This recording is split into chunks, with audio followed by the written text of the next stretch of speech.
Sahyadri bulletin media partner Nagar Sahyadri associated by Sahyadri publication.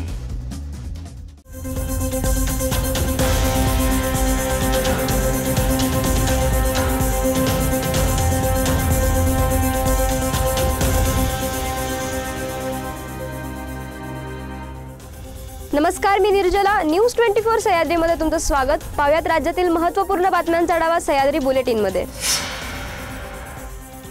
कोल्हापुरातील मानाच्या तुकाराम माळी तालीम मंडळाच्या विसर्जन मिरवणुकीला मोठ्या जल्लोषी वातावरणात सुरुवात झाली।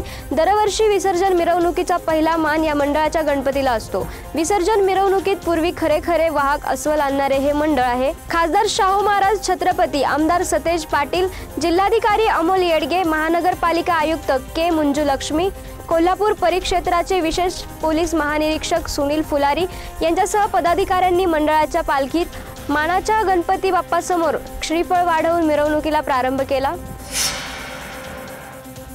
पुण्यातील प्रसिद्ध गोखले राज्यशास्त्र आणि अर्थशास्त्र संस्थेच्या कुलगुरू पदावरून डॉक्टर अजित रानडे यांना काढल्यानंतर समाजातील विविध स्तरातून संतप्त प्रतिक्रिया व्यक्त झाल्या आहेत। या विषयावरून डॉक्टर रघुनाथ मालेकर, भालचंद्र मुणगेकर आणि डॉक्टर नरेंद्र जाधव यांच्यासह अनेक मान्यवरांनी तीव्र संताप व्यक्त केला आहे। या प्रकरणात आता मनसे अध्यक्ष राज ठाकरे यांनी संतप्त प्रतिक्रिया व्यक्त केल्यात। राज ठाकरे यांनी त्यांच्या अधिकृत ट्विटर अकाउंटवर एक पोस्ट केली आहे। त्यात त्यांनी या प्रकरणात थेट राज्य सरकारचा काही रोल नसला तरी केंद्राकडे राज्य सरकारने भूमिका मांडायला हवी असं राज ठाकरे यांनी म्हटलंय।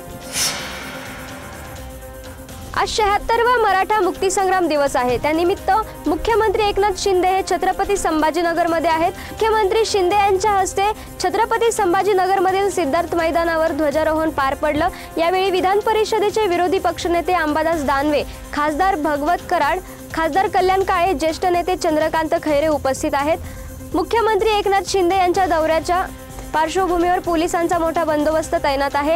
या कार्यक्रमात मुख्यमंत्री शिंदे यांनी मराठवाड्याच्या भरभराटीची कहाणी सांगितली।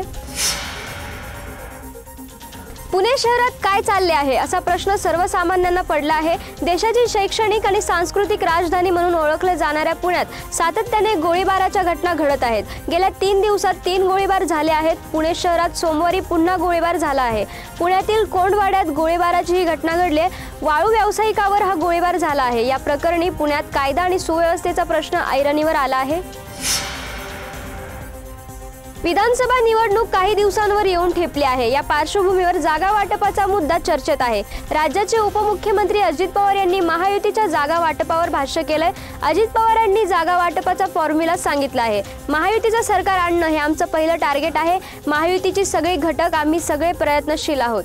जागा वाटपाचं बरंच काम झालं आहे। काही ठिकाणी मार्ग निघाला नाही तर आम्ही बसून मार्ग काढू। जागा वाटप झालं की आम्ही जाहीर करू असं अजित पवार म्हणालेत। राष्ट्रवादी अजित पवार गटाने महायुतीत 80 ते 90 जागा लढण्यावर दावा केला असल्याचं चर्चा आहे। यावर अजित पवार यांनी स्पष्टीकरण दिलंय। सह्याद्री बुलेटिनमध्ये घेऊयात एक छोटीशी विश्रांती। रोखोक पत्रकारिता, निर्भीड बाणा आणि कणखर भूमिका, महाराष्ट्राचा सखा, सत्याचा पाठीराखा, शब्दांचं सामर्थ्य, विश्वसनीयतेची उंची।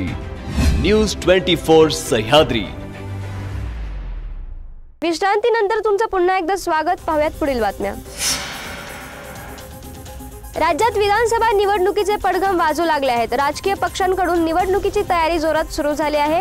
युती आणि आघाडींच्या जागा वाटपासाठी चर्चा सुरू आहे। त्याचवेळी निवडणूक सूत्र आणि प्रचाराची जबाबदारी वाटली जात आहे। विधानसभा निवडणुकीसाठी भाजपकडून फक्त राज्यातीलच नव्हे तर राज्याबाहेरील नेत्यांची फौज मैदानात उतरवली जाणार आहे। भाजपाचे राष्ट्रीय पातळीवरील दिग्गज महाराष्ट्रातील विधानसभा निवडणुकीची सूत्रे पडद्यामागून हलवणार आहेत। त्यासाठी विविध राज्यातील नेत्यांकडून महाराष्ट्रातील राजकीय परिस्थितीचा आढावा घेण्यात आलाय।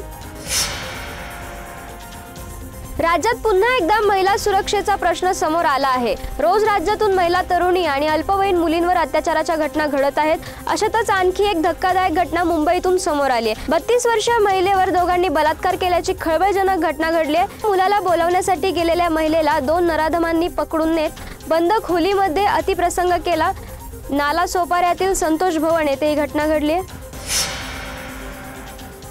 भारताने आपल्या देशात आंतरराष्ट्रीय दर्जाची ट्रेन तयार केली आहे। भारतीय प्रवाशांना आंतरराष्ट्रीय सुविधा मिळत आहेत।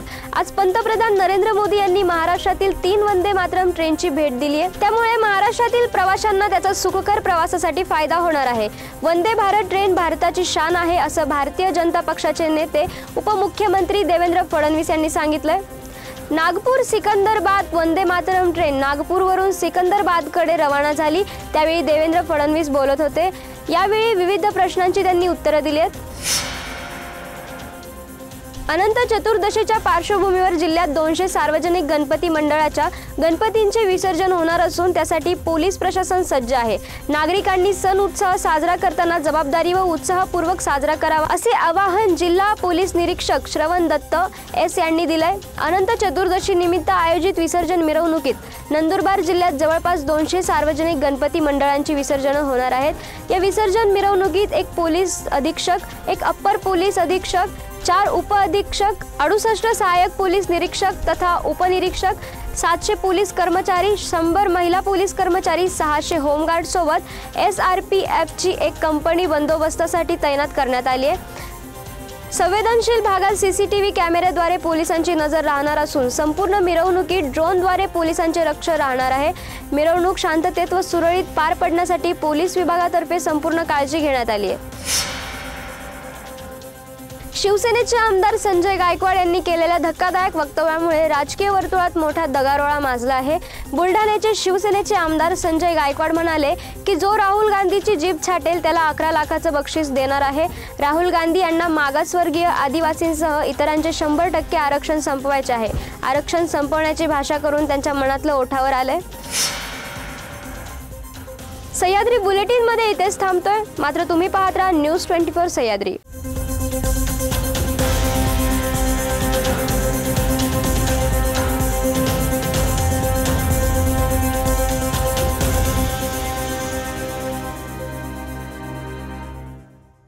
शब्दांचं सामर्थ्य, विश्वसनीयतेची उंची, न्यूज 24 सह्याद्री।